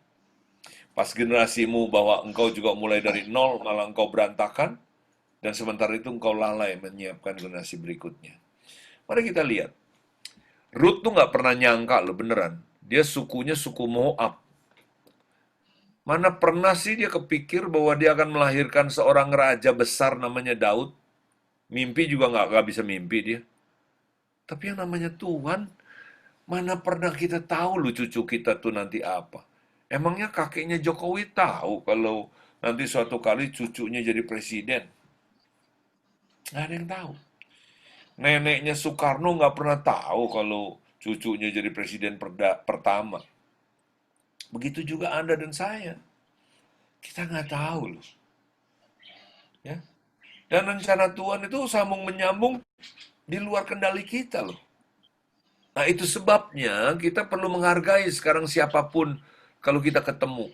Kalau kita ketemu orang yang macam Ruth, siapa sih Ruth?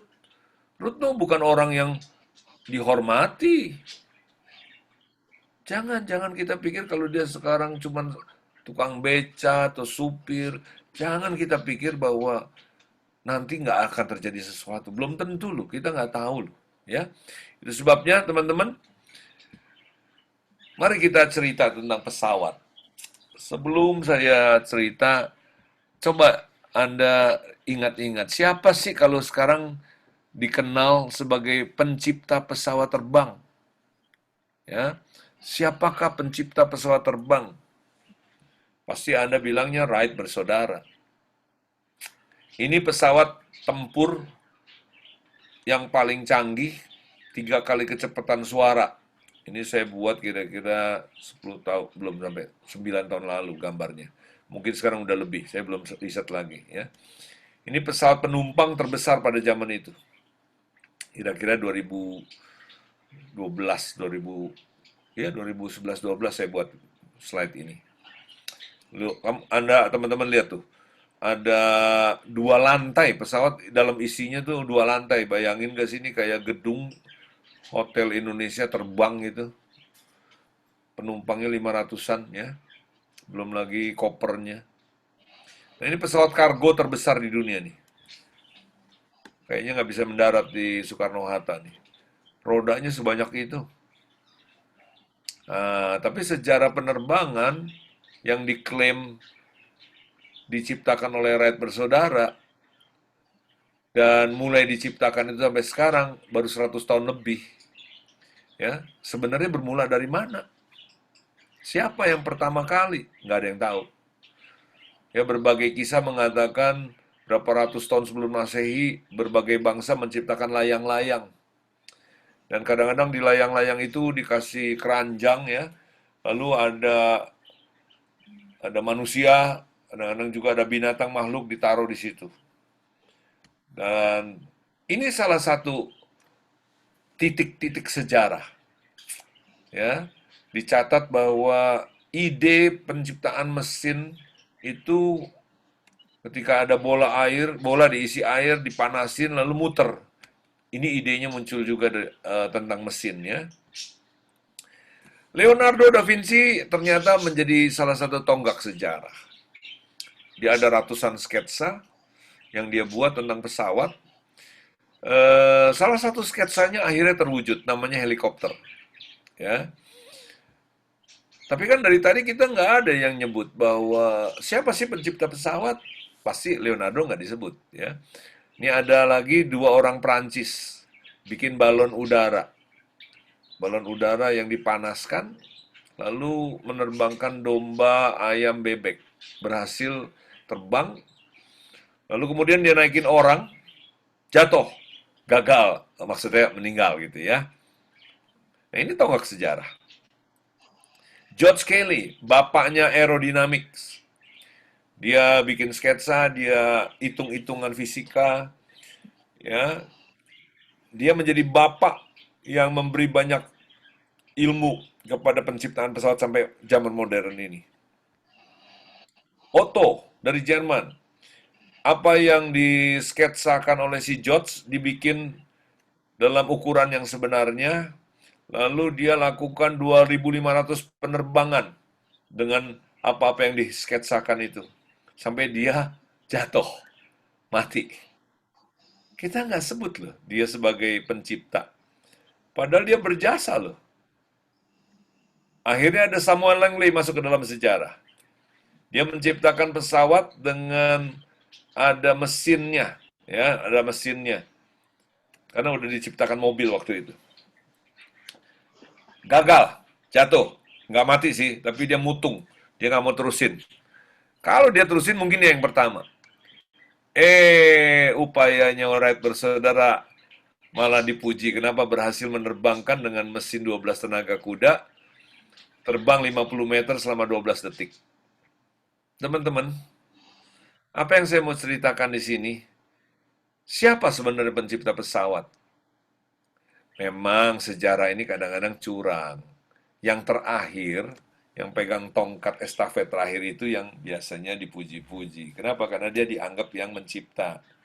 Padahal, sejarah penciptaan pesawat nggak akan bisa terjadi kalau nggak ada tonggak-tonggak sebelumnya. Kalau si Wright bersaudara mesti memulai semuanya dari nol, dia mesti hidup dan mati 7 kali dia. Mungkin nggak cukup 7 kali. Nah, itu sebabnya kita di dalam pelayanan, di dalam sejarah peradaban, di dalam sejarah bisnis, di dalam apapun, jangan pernah kita ingkari bahwa di belakang kita ada banyak pahlawan yang telah punya tonggak-tonggak sejarah, termasuk orang tua kita, kakek moyang kita. Jangan anggap remeh, bapak gue cuma tukang. Tukang apa? Tukang kayu. Bapak gue cuma tukang. Tukang apa? Ya, tukang ledeng. Bapak gue cuma apa? Ya, pedagang kecil. Jangan anggap remeh. Pasti ada tonggak-tonggak sejarah yang perlu kita hargai. Ada hikmat di situ. Ada pengalaman di situ. Ya. Nah, itu sebabnya teman-teman, saya mau ajak kita berpikir hari ini bahwa yang namanya sejarah berjalan terus. Suka atau nggak suka, Anda pada zaman ini Anda mengemudikan bagian dari sejarah Anda. Hargai orang yang lalu. Berperanlah sebagai pengemudi sejarah yang baik. Dan siapkan generasi berikutnya untuk mereka bisa memimpin dengan lebih baik. Apa yang saya lakukan di Blink ini adalah dalam rangka saya sedang mempersiapkan orang-orang. Mempersiapkan teman-teman yang lebih muda. Barangkali apa yang saya punya, apa yang saya pernah pahami, apa yang saya pernah lakukan, saya bisa wariskan. Dan saya percaya di sini banyak teman-teman ya, seperti Andreas ya, sudah banyak perjalanannya, umurnya juga lebih tua sedikit dari saya ya. Dan ada lagi teman-teman di sini. Ini adalah kesempatan untuk apa? Untuk kita memberikan kepada generasi berikutnya. Sayangnya di dunia gereja saya perhatikan, kalau ada datang satu generasi baru, sejarah yang lalu pasti dibuang. Bahkan ada perasaan malu kata bahwa saya ini bisa begini karena bapak ini. Di dunia politik yang namanya bukan Lee Kuan Yew, namanya Deng Xiaoping, itu luar biasa. Padahal kalau siapa sih yang membuat China ini jadi kayak gini? pasti orang tahu dan menyebutnya itu Deng Xiaoping. Tapi apa yang Deng Xiaoping katakan? Dia bilang gini, saya ini cuma monyet kecil, monyet loh. Saya ini monyet kecil di pundaknya Mao Zedong. Padahal tanpa Deng Xiaoping, China nggak bisa jadi kayak hari ini. Kalau mau disebut orang terbesar kedua setelahnya Mao Zedong siapa? Pasti Deng Xiaoping. Tapi dia nggak merasa perlu untuk klaim itu waktu dia masih hidup. Dia cuma bilang gini, ya saya monyet kecil lah. Nah kalau Anda jadi pemimpin di era Anda, jangan lupa, ini hari ini pelajaran ini merupakan konklusi dari banyak pelajaran yang saya sudah sharekan. Ada unsur hormati orang tua, ada unsur energi, ya, ada unsur kita mengelola pikiran, mengelola makna, campurannya.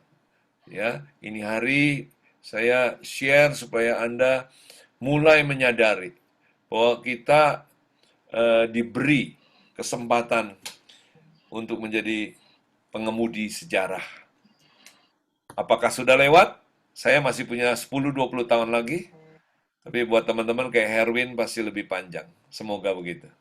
Saya buka satu, atau jangan dulu ya Herwin, langsung di break up room aja dua-dua supaya kita bisa saling kenalan ya. Kasih waktu Oke. 10 menit. Ya, Kak. Apa yang kalian pelajari dari pelajaran tadi? Ya, silakan 10 menit. Kak, Saya juga ada waktu untuk ke toilet sebentar. Kak jadiin host, Kak.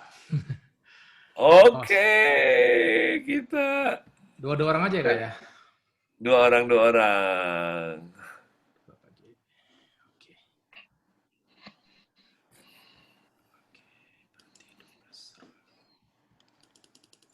Apa yang kalian pelajari dari sesi hari ini? Ada room buat dia. Jadi di sana. 10 menit. 10 menit option. Untung hostnya jago ini.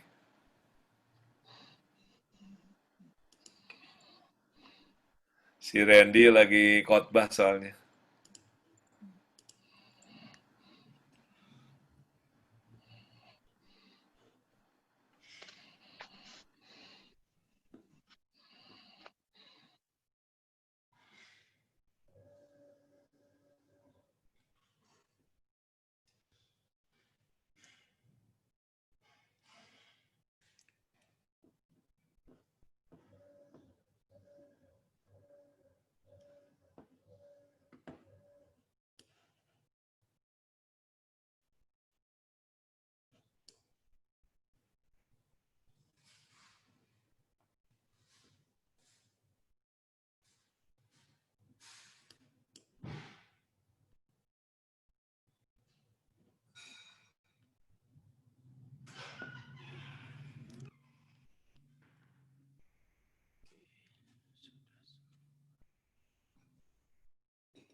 Halo.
Baik teman-teman, saya memberi kesempatan beberapa komentar, belajar apa, terus kemudian juga pertanyaan ya.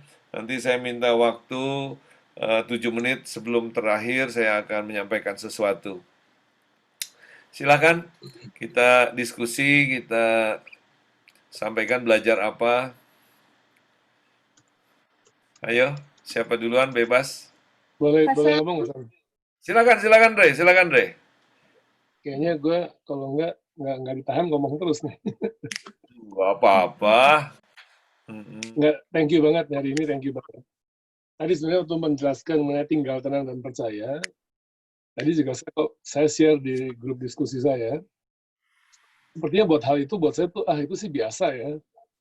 Sesuatu yang udah saya sering khotbahin, sesuatu yang udah sering saya dengar orang juga khotbah, baca buku tentang itu, semua saya udah gitu. Tapi terus nggak tahu tadi pas kamu ngomong begitu ya, tiba-tiba aja saya berpikir iya ya. Tapi udah belum ya saya ngalamin keadaan seperti itu gitu. Saya ngajar bisa, khotbah bisa, tapi sudah belum saya mencapai titik seperti Daud di mana saya bisa tinggal tenang dan percaya. Tadinya saya mau nanya tuh, pas mau nanya tiba-tiba ada yang nanya kan gimana cara praktis yang secara konkret bisa masuk dalam kondisi neokortek tadi itu ya, yang neokortek itu, supaya kita bisa tinggal tenang dan percaya sehingga tidak dipengaruhi oleh mammalian brain dan reptilian brain kita gitu. Dan neokortek kita kan bekerja sempurna. Nah, memang saya tertarik untuk itu, tapi tadi waktu kamu bilang masuk ke meditasi dan kemudian ke genius state, saya kira-kira sih udah mulai membaca, tapi saya belum yakin banget. Jadi kalau boleh nanya itu, ya saya sharingnya tadi di situ grup itu, saya pengen banget dikit aja dikasih tip dikit kira-kira bentuknya gimana gitu. Oke. Thank you. Karena kalau nggak ditanya, saya suka lupa juga menceritakan. Baik teman-teman, kita sebenarnya di dalam kekristenan, kalau di zaman-zamannya padri-padri imam Katolik, itu mereka biasa yang namanya retreat. Mereka ada tempat di mana menyendiri, mereka nyalakan lilin, memandang salib gitu ya. Nah, di bukit-bukit doa tertentu juga kita tuh tempat itu seperti itu kita ada tuh. Nah, sebenarnya dalam praktek sehari-hari, contoh nih, kalau kita sebelum memulai pelayanan di gereja, ayo yuk kita doa bersama. Sebenarnya itu adalah tujuannya bukan supaya sopan-sopanan sama Tuhan, minta Tuhan pimpin. Ya, seolah-olah protokol, bukan. Sebenarnya untuk semua kita mengheningkan sejenak, ya, untuk kita penuh dengan mindfulness atau tinggallah tenang, sadari adanya Tuhan, sadari diri kita gitu ya. Dan itu perlu 10 menit, 15 menit. Cuma karena kita ini ke sekarang ini udah jadi masyarakat yang ngeras. Ayo yuk kita doa doa doa. Satu doa 1 menit selesai. Sekedar sopan-sopanan nama Tuhan namanya. Ya. Padahal itu fungsinya untuk kita sama-sama dalam kesadaran. Lalu yang kedua, kita keliru di dalam karismatik dan Pentakosta karena kita pikir tinggal tenang kalau kita berbahasa roh. Mungkin kalian tanya, Kasam berbahasa roh? Kasam berbahasa roh. Tapi ketika lagi tinggal tenang, Anda jangan bahasa roh. Kenapa? Karena yang Anda lagi fungsikan neokortex. Ya, ada waktunya Anda bahasa roh, silakan, mau berapa jam juga silakan. Tapi ketika lagi Anda belajar tinggal tenang, itu Anda jangan bersuara, ya, sehingga kesadaran itu betul-betul under control. Karena ini dua hal yang beda nih antara lagi berbahasa roh dengan sedang berlatih dan belajar tinggallah tenang, ya. Jangan diadu, jangan ditabrakin karena dua hal yang berbeda dan tidak sedang membandingkan yang mana lebih baik gitu ya. Nah, jadi kalau tinggal tenang, kita boleh ambil posisi duduk, kita boleh ambil posisi tiduran, terserah ya. Saya kadang-kadang sambil lagi jalan. Kalau saya lagi jalan itu malah tinggal tenang. Kenapa? Karena saya merasa kecuali kalau lagi di rumah subuh jam 2 jam 3 saya dibangunin Tuhan, itu saya posisinya berdiri kadang-kadang. Saya kadang-kadang tangannya saya angkat berdiri ya. Saya sambil napas, sambil saya tenang, saya menyadari adanya Tuhan, saya menyadari kasih Tuhan. Salah satunya adalah memandang ular tembaga itu, memandang salib. Jadi waktu Tuhan bilang ingat dan kuduslah hari Sabat, itu adalah metode untuk kita masuk ke dalam tinggallah tenang. Ya, jadi seperti itu. Dan itu yang paling cocok dengan konteks kita. Banyak YouTube tentang meditasi dan sebagainya, cuma karena ini konteksnya bukan Kristen, nanti Anda bingung, ini ada cakra lah, ini ada ini, terus Anda nanti kita bikin versinya kita aja, versi yang bisa diterima di kalangan Kristen. Tadi saya ngobrol sama Jesse, ya, saya cari-cari yang versi Kristen, sampai sekarang belum ketemu saya. Jadi, oke, kita dari Blink, dari Living Room, dari Makna Gangsing, nanti kita bikin versi Kristen, bagaimana yang namanya tinggal tenang, yang namanya meditasi, yang namanya menguasai diri, ya. Dan itu yang disebut oleh firman Tuhan berkata, latihan jasmani penting, tapi latihan rohani lebih penting. Nah, latihan rohani itu. Ketika Anda belajar untuk tinggal tenang. Jadi, Dre, kalau udah kamu dapetin keasikannya, itu kita very excited. Kenapa? Hampir-hampir jadi orang yang kebal peluru. Jadi artinya gini, kita bisa nggak terganggu sama apapun dari pihak luar lagi. Ya kalau bahasa kita power zone lah gitu ya, Andreas. Dan power zone kita kalau bersama Kristus, dipeluk Kristus, aduh bayangin tuh enaknya kayak apa gitu. Seperti itu, Dre. Semoga nambahin. Yang lain silakan teman-teman, tadi ada siapa tuh yang mau ngomong? Boleh tanya Kak Sam? Boleh Leo. Silakan Leo. Nomor satu Kak Sam. Pertama gini, tadi kan apakah ini termasuk berdiam diri Kak Sam ya? Seperti saya bilang sama Kak Sam di awal itu, saya ketika sendirian, saya lebih suka sendiri gitu Kak Sam. Maksudnya kalau nonton pun saya sendiri tuh nggak masalah buat saya. Saya jalan sendiri tuh nggak ada masalah buat saya. Nah, saya lebih bisa berpikir ketika saya sendirian dan nyetir. Bukan lagi diam begini, lagi nyetir, tapi sendiri. Saya bisa berpikir, saya bisa khotbah sendiri kayak orang gila gitu. Tapi banyak hal saya dapat pendalaman-pendalaman, pengertian mengenai firman saya dapat. Apakah itu termasuk juga meditasi itu Kak Sam? Satu itu. Yang kedua Kak Sam, saya jadi ingat tentang Tuhan Yesus sebelum dia pelayanan kan 40 hari dia di padang gurun sambil puasa. Apakah itu termasuk meditasi yang tadi kita pelajari tadi itu? Lalu ketiga Kak Sam, Daud kan nggak ujuk-ujuk langsung ketemu Goliat, dia tenang langsung dia melawan kan. Pasti sebelumnya, nah maksudnya saya tanya gini, dia kan seorang penyembah, seorang pemazmur, di padang gurun kan, kalau sekarang kan orang kalau sekarang gembala sekarang mungkin sambil nungguin kambing dombanya dia main PUBG atau dia main sosial media. Kalau dulu kan nggak ngapa-ngapain, Daud mungkin saat teduh lah, di situ dia menciptakan mazmur. Nah, itu mungkin itu juga yang menjadi persiapan dia ketika dia ketemu Goliat dia langsung tenang. Artinya, kalau kita bahasakan zaman sekarang, ketika kita berlatih tenang tadi, yang Kasam tadi sempat bilang, kita jadi anti peluru. Nah, lalu itu lari yang keempat, apakah berdiam diri itu, Kasam, itu termasuk kita mengisi energi yang dulu Kasam pernah ajarkan kita berapa pertemuan yang lalu. Itu termasuk mengisi energi atau enggak? Gitu. Energi positif tentunya. Demikian Kasam, thank you Kasam. Oke, thank you Leo. Yang pasti, saya lebih menyebutnya supaya ini dapat diterima di kalangan Kristen, saya menyebutnya ini adalah berlatih rohani. Jadi bukan berlatih jasmani, karena ada ayatnya berkata berlatih rohani. Nah, di dalam berlatih rohani ada bagian yang orang lain menyebutnya meditasi. Kalau saya menyebutnya melatih dirimu tinggal tenang, supaya kita nih nggak usah cari musuh. Ya, di dunia Kristen ini kan kalau kita salah istilah bisa cari musuh. Jadi kita melatih diri tinggal tenang. Nah, lagi tinggal tenang agak beda dengan lagi kamu merenung dan dialog dengan Tuhan. Lagi melatih diri tinggal tenang ini beda dengan kamu lagi merenungkan ayat, lagi kamu dialog. Ini sesuatu pelatihan rohani.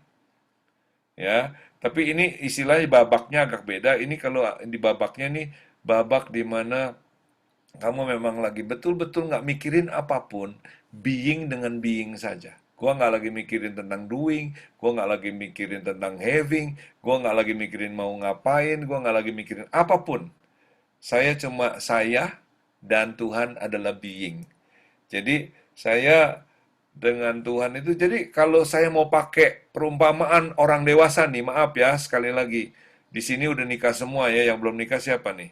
Ya, ketika suami istri, oh ya tak belum. Ketika suami istri berhubungan tubuh, itu ada saat di mana dua-duanya loss.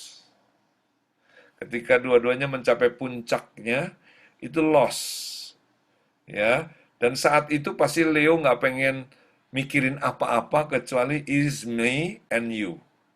Ya, lu pasti nggak lagi mikirin tiba-tiba lu lagi berhubungan itu, mam besok masakin sayur ini ya. Gua nggak yakin lu tahu-tahu inget ini itu gitu. Tahu-tahu lu lost. Ya, nah kondisi itu yang disebut lu being dengan being. Lu lupa dengan hal lain. Nah, sebenarnya itu juga yang orang karismatik suka bilang, lu masuk keintimannya dengan Tuhan. Cuma sayangnya, kita keintimannya, kita pakai protokol, lu mesti nyanyi pakai lagu ini, nada ini, sehingga akhirnya terciptalah yang namanya liturgi, seolah-olah itulah keintiman. Padahal sebenarnya esensinya adalah between you and him. Itu, Leo. Ya, tapi selebihnya adalah tetap latihan rohani. You got it? Dapat ya, Leo ya? Bisa ya?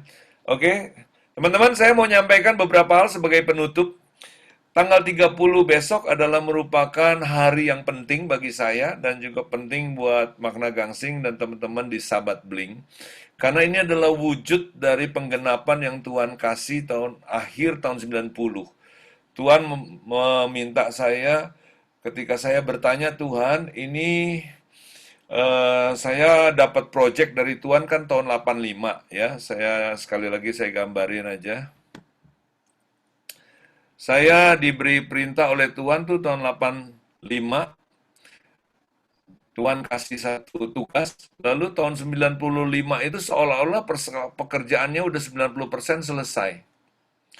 Nah, sejak itu saya ambil kuliah di Tiranus 95.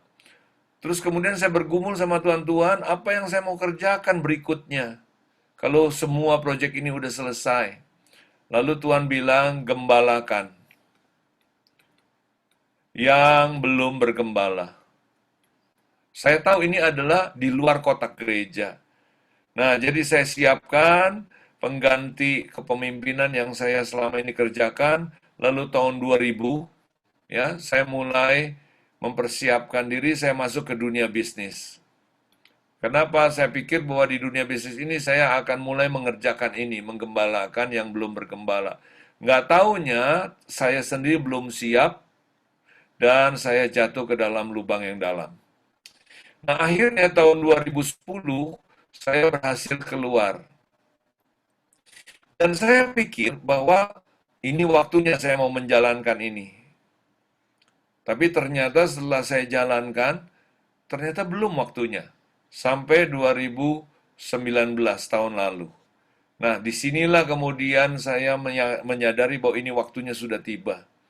Nah, 2020 benar-benar Tuhan kasih saya persiapan.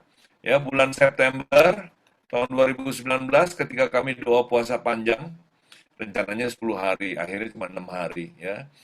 Dan waktu itu Tuhan ingatkan saya, doakan. Ada anak-anak muda yang nanti Tuhan siapkan menjadi tim kamu, katanya. Oke, anak muda yang mana? Ya kamu doakan aja. Jadi artinya doakannya bukan suruh Tuhan siapkan, bukan. Menyiapkan diri sebenarnya. Lalu Tuhan bilang bulan Maret. Saya nih nggak ngerti nih maksudnya Maret apa. Ya, ada saksinya, ada Eliakim, ada Singgi, ada Halim. Saya pikir Maret ini sesuatulah kebangunan rohani ke atau apa ke ya.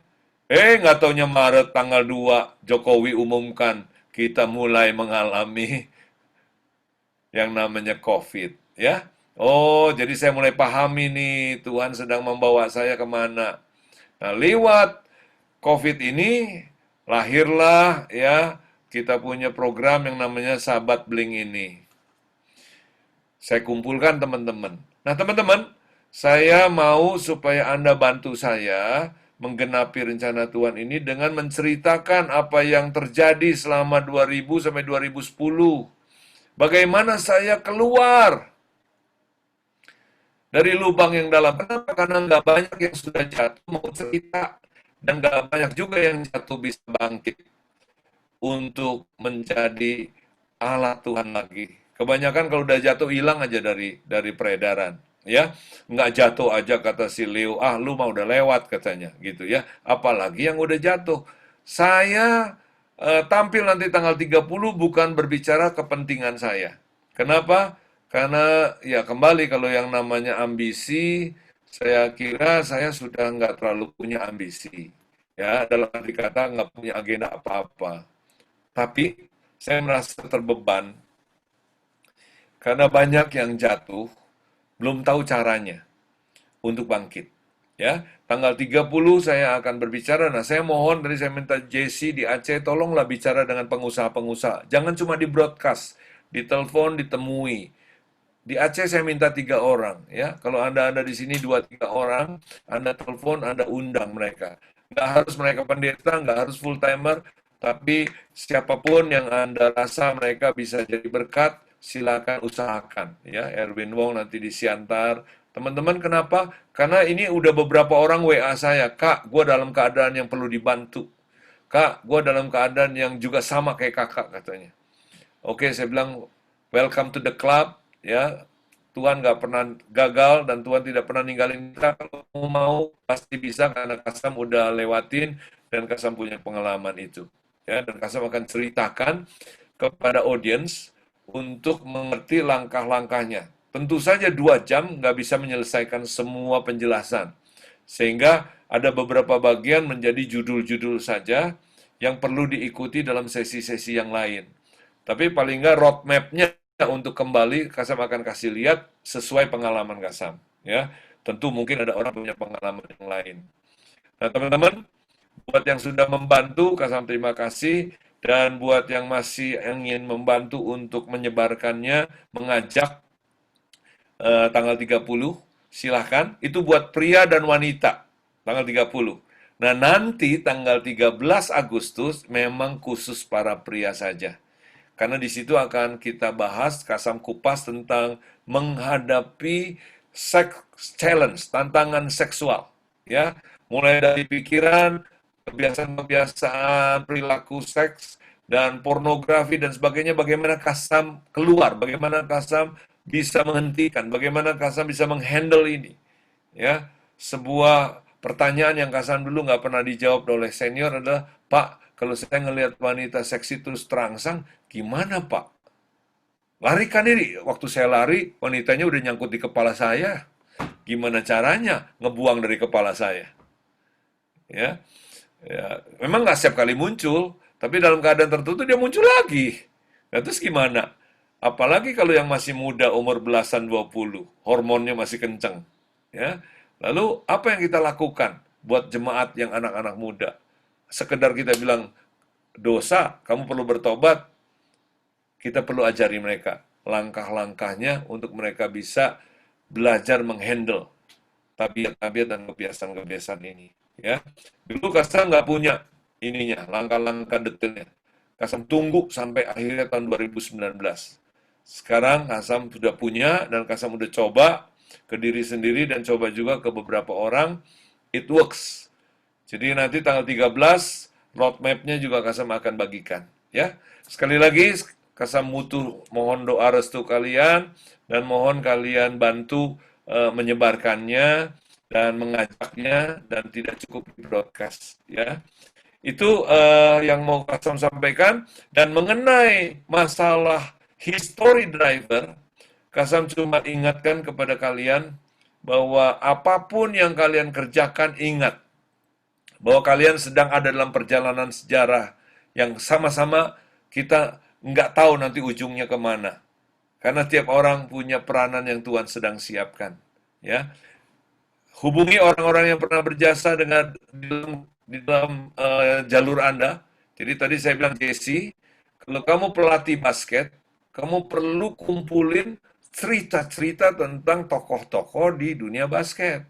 Ya, nah begitu juga kalian, dimanapun kalian ada, hargailah orang-orang yang telah berjasa di bidang itu. Ya, dan jangan Anda berpikir bahwa Anda orang yang paling hebat. tidak ada orang yang paling hebat dalam sejarah. Semuanya merantai, semuanya adalah di sejarah. Oke, waktunya sudah habis. Kita foto bersama ya, Win ya. Dan sebelum kita bubar, nanti kita minta seorang untuk mendoakan kita ya. Saya minta Andreas nih, Andreas doain kita sebelum kita foto ya. Andreas doain kita semua, doain tanggal 30 juga ya. Oke, kita doa ya. Ya, mari teman-teman kita berdoa bersama-sama. Bapa dalam surga, satu kesempatan yang istimewa kami bisa belajar dari hamba-Mu Samiton Tuhan. Terima kasih untuk semua keterbukaan dan juga kesederhanaan dalam mengajar dan pengalaman-pengalaman berjalan bersama Engkau yang saya yakin akan mewarnai perjalanan hidup kami semua di hari ini dan masa mendatang. Khususnya pada tanggal 30, kami doakan juga akan membuka banyak pintu hati orang-orang yang belum tergembalakan Tuhan, supaya mereka semua bisa kembali mengerti akan panggilan Tuhan dalam hidup mereka. Juga untuk tanggal 13 Agustus, hal yang sama terjadi. Kami bersyukur bahwa rencana Tuhan atas kami satu demi satu sedang dikenapi. Pakai Amin. setiap Tuhan di tempat dimanapun kami berada. Dimanapun kami berada, biar kami bisa mengupayakan, mengusahakan, dan mendoakan sejahtera bagi orang-orang sekitar kami, bagi kota di mana kami berada, bagi bangsa di mana kami berada. Terima kasih Bapak, kami ucap syukur, berkati kami semuanya, dan kami akan segera berpisah, tapi biar kebenaran Tuhan tidak pernah meninggalkan kami. Dalam nama Yesus. Amin. Terima kasih, kita foto bersama Erwin. Erwin fotoin. Kita kodenya gini, karena ini adalah 6 minggu terakhir ini kita. Ya, ada 6, angka 6 kasih 6 ya. Oke, Ini minggu depan tolong tinggal 5 nih videonya. berarti. Kak Adelia, Ya, Kak Adelia. Adelia diwakili Yefta tuh. Oke. 1, 2, 3, semua senyum. Oke. Tuhan berkati, tetap sehat. Terima kasih. Silakan komunikasi di grup ya. Grace, ditanya di grup aja, Grace. Grace tadi mau nanya, ditanya di grup ya, Grace, pakai voice note aja. Iya, Kak Sam. Terima kasih. Nggak apa-apa. Next time juga boleh. Iya, salam Ongki ya. Ya, Kak Sam. Will do. Thank you. Yuk, Rika. Ibu Maria, Ibu Grace. Thank you, Sam. Ya, Deh. Thank you, Kasam. Ulang tahunnya gimana, Deh? Rame tuh gue lihat.